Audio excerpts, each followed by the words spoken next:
Hey guys, welcome back to another real estate market update. I am Uros Markovic, Realtor from Calgary and area. It is provincial election time here in Alberta, and the question I've been asked is, will the steam of our real estate market cool as we all get distracted by party tactics? I don't really think so. It is the month where politics will take over in Alberta for sure, but before it does, let's analyze what you need to know about our most recent Calgary and area real estate data. Last month, the key part of my update spoke about house equity and the actual value of our homes. Do you remember this graph? Yes, this upward trajectory of our housing prices simply stole the show. That graph is very inclined, isn't it? Could you really continue this sort of climb despite all craziness still out there? Well, let's review the pricing picture. With so much going on, it seems fitting enough that I should just start with prices. So let's take a look at this month's pricing graph. What do you notice? Any signs of falling prices or even changes in a trajectory? No, actually not at all. That chart is still climbing, isn't it? But what else do you notice? Yes, when you look closely, you will see that entire total sale price for Calgary is now even higher than our best month of 2022 peak. That was the peak we hit during what I call the unicorn of 2022. So yes, we are now fully into a new record price territory. And I would like to say congratulations to everyone. You have never had more equity in your homes than you do today. Today, our average sale price sits at $550,800.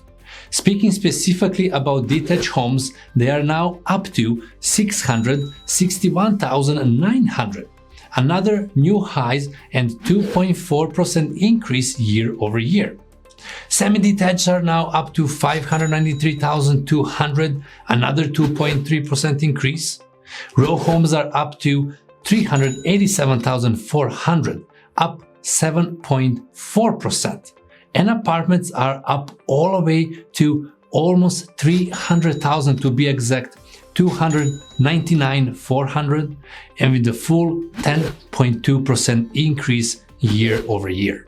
And this all sums up to about 2 to 3% increase all across the board month over month. Really, really great news for homeowners. The Calgary market remains one with a tremendous energy and the momentum. So will this continue? To provide my opinion on this, let's look into a few additional things. First, let's discuss where we sit in terms of the total homes we have on the market. And look at the far right end of this graph, and you will see how few homes we have on the market in comparison to the same time in our most recent years.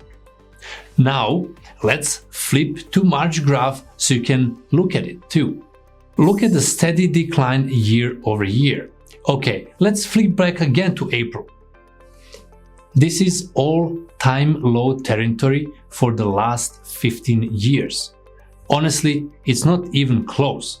It is a rock bottom number of homes to have available to buy at this point of the year. What is really different is that we are falling further away from those historical numbers so quickly. The steep decline from the last year to this year is much more severe than stale-like decline I showed a little bit earlier.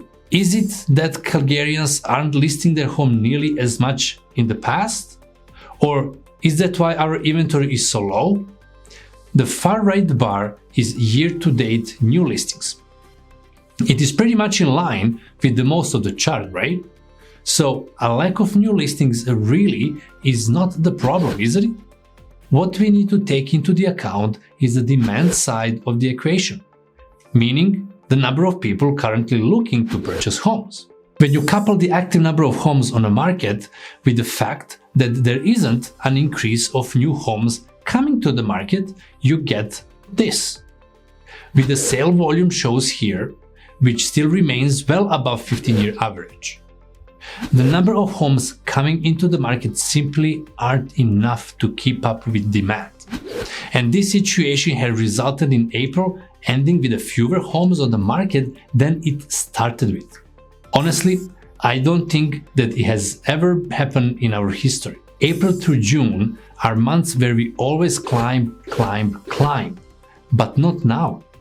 We actually see absolutely zero growth, which is pretty crazy.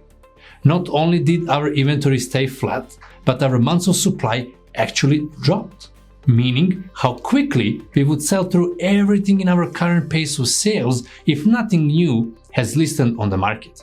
So let me show you this. We had 1.33 months of supply in March, which dropped to 1.2 at the end of April, making it tighter, more seller-focused market than it used to be. And when we compare to the unicorn year in 2022, when it felt like the market was moving at a blister pace, the months of supply was 1.43.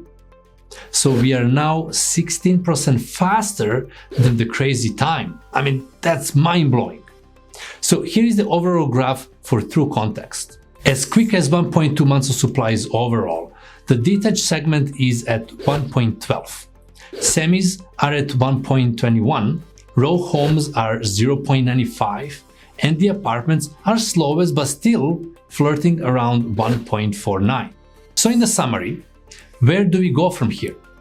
Well, friends, Calgary continues to draw for a huge amount of Canada, including the other parts of Alberta, for affordability, for jobs, for quality of life, for investments, for its growth, diversity of the people, arts, industry, demographics, and so much more.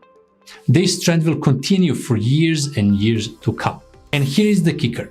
As Calgarians continue to build their prosperity in the coming years, as the home value continues to rise and our investment grow, and grow, we will continue to be to-go destination to get ahead in life.